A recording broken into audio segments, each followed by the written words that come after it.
Par la célèbre youtubeuse Jordan Page qui avait une chaîne YouTube famille. En effet, c'est une mormone, maman de 8 enfants. Elle est mariée depuis à peu près 17 ans.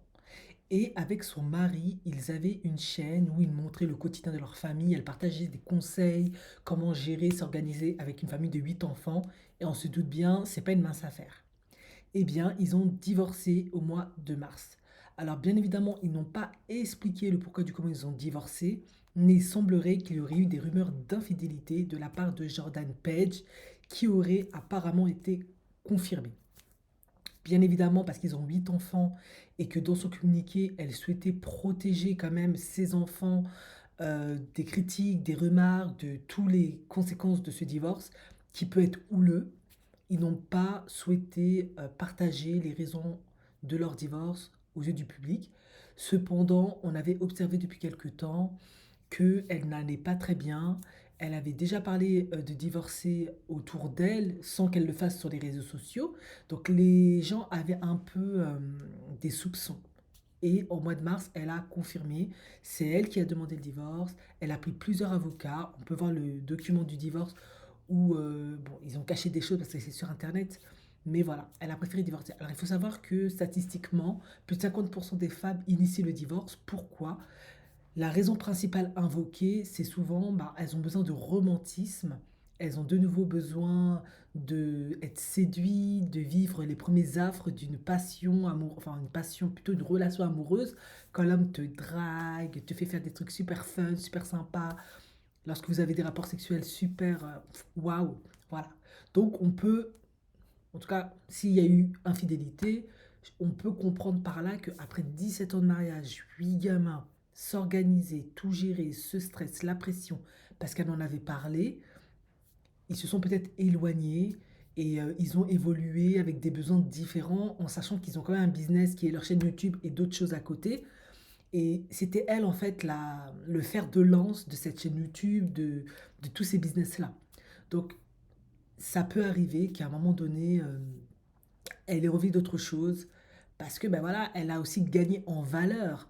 Au départ, c'était la jeune femme, maman, tout nouvellement mariée, tout nouvellement maman, qui n'avait pas d'expérience, qui n'avait pas une certaine maturité, qui, ils étaient peut-être même pas bankable. Et maintenant, quelques années plus tard, il y a plein d'argent, il y a beaucoup de succès. Il n'y a pas longtemps, elle a vendu sa maison à plus d'1 million de dollars. Et les gamins aussi ben, grandissent. Certains vont commencer à partir de la maison, vont à l'université. Et maintenant, le couple va se retrouver petit à petit seul, face l'un à l'autre. Et on se demande, bah, qu'est-ce qu'on fait? Est-ce qu'on est toujours amis? Est-ce qu'on a toujours envie de traîner ensemble? Est-ce qu'on a toujours les mêmes centres d'intérêt? Ou si on n'a pas les mêmes centres d'intérêt, est-ce qu'on a envie d'avoir quelque chose en commun ou pas? Bah, visiblement, elle arrivait à la conclusion que bien qu'elle aime beaucoup son mari, elle a beaucoup de respect pour lui, d'admiration, c'est un père génial, elle préfère continuer toute seule, profiter toute seule pour les restants des jours à venir, en tout cas pour le moment, on va dire. En même temps, être maman de 8 enfants, ça doit être juste hardcore. Déjà, un enfant, c'est chiant. Alors, 8 gamins, t'as pas une seule minute, une seule seconde à toi.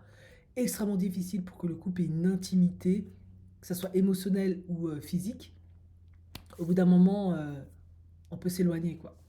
Maintenant, le coût de l'infidélité, bah, c'est ce que je vous ai dit hein, dans les statistiques.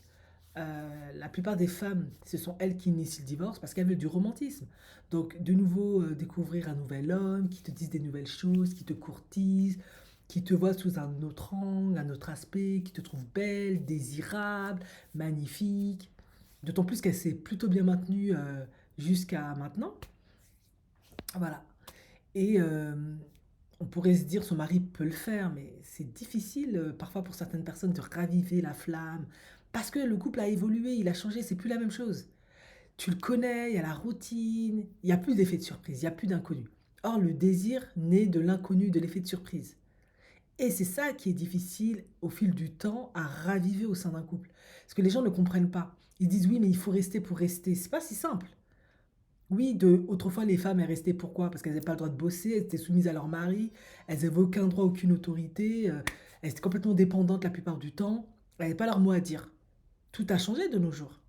Donc, au bout d'un moment, là, comme elles peuvent travailler, elles sont indépendantes, elles ont plein de droits, Si ça ne leur convient pas, elles ont des besoins qui ne sont pas assouvis et que l'homme en face ne peut pas y répondre, ça va devenir compliqué.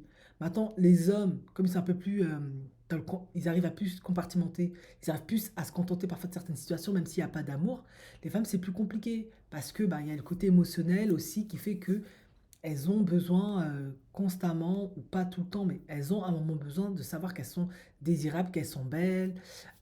Tu vieillis, il y a la ménopause, il y a aussi le syndrome du nid vide, hein.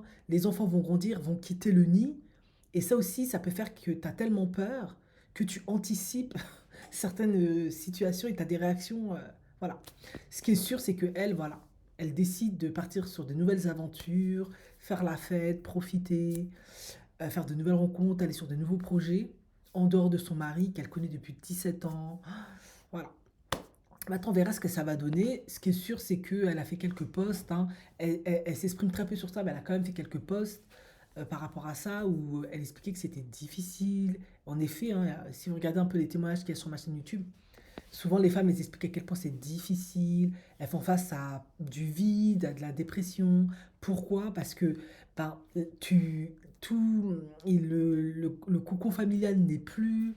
Maintenant, tu es seule, tu dois faire face à ta solitude, tu dois t'occuper toute seule, tu dois trouver tes idées toute seule, tu dois parfois te créer de nouveaux amis, de nouveaux projets. Et surtout, si tu avais une bonne amitié avec ton mari, ben, tu perds un ami. En tout cas, beaucoup perdent un ami. Il y a des hommes, ils n'ont pas de problème, ils restent proches de toi, même s'il n'y a plus rien. Mais tu perds un ami avec qui tu pouvais parler au quotidien, avec qui tu pouvais échanger. Tu es toute seule. Et ça fait peur, ça, c'est triste, parce que 17 ans, c'est énorme. Il a toujours été à côté de toi, il a toujours été présent. Tu pouvais lui parler de tes victoires, de tes défaites. Ben, il n'est plus là. Il te connaît, vous avez un passif ensemble, une histoire, toutes tes petites anecdotes. Il les connaît. Là, tu vas devoir créer quelque chose de nouveau avec quelqu'un, c'est pas facile. Tu es plus toute jeune, ta personnalité, tes choix, tes goûts, tes idées arrêtées. Et il faut de nouveau reconstruire une relation, faire confiance, s'ouvrir, faire face à de l'imprévu, à une personnalité aussi qui a ses propres bagages, ses propres blessures, sa propre histoire. C'est pas évident pour beaucoup de femmes et d'hommes, mais surtout pour beaucoup de femmes. Parce que les hommes, bah, comme ils auront tendance souvent à dater plus jeunes, c'est pas la même chose. Donc du coup, c'est pas évident, c'est un gros défi. Espérons qu'elle le relève avec brio. Quoi qu'il en soit, ben voilà. Parfois, je sais qu'il y a beaucoup qui sont contre ça, hein, c'est surtout les red pill, les masculinistes.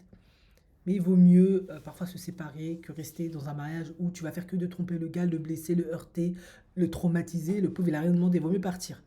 Si elle a commencé à coucher ailleurs et qu'elle sait qu'elle ne pourra pas faire autrement parce que apparemment ce besoin de romantisme, de sexe, de renouveau, parce que forcément, en fil du temps, le sexe avec le partenaire, le mari, il change, hein, c'est plus la même chose, hein.